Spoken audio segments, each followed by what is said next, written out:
Agradecido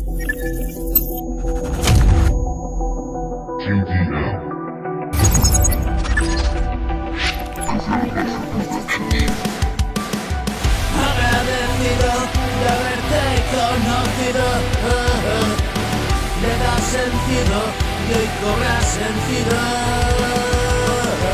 Y tantos años perdido en el vacío, y tantos deslizándose ignorantes, y la verdad se muestra sin piedad.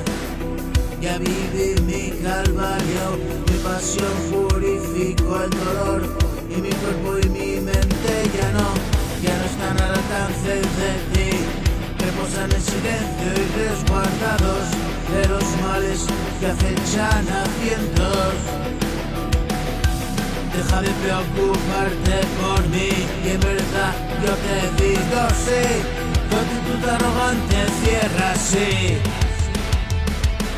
Paso a la claridad de la mente, y la tremenda mentira te hace creer. Vives así la vida lejos de él, que todo se va y suspira. Tú te ves en él, se repite la escena y otra vez. Eres un mal actor, se te olvidó el papel. Y que no eres nada, mira bien, oh bien.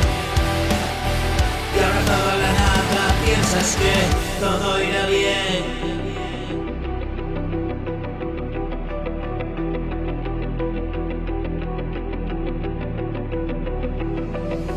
Pensamientos vacíos, una mente hecha papilla, cabeza de membrillo que pensaste que sería no.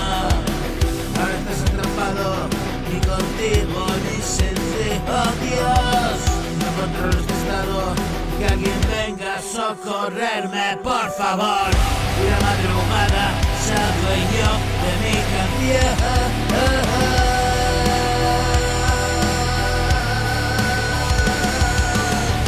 Y no esperar nada, y mi hada desapareció.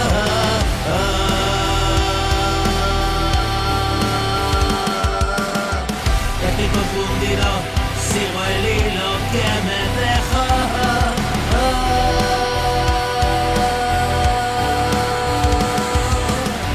Y no me acostumbro a esta rutina.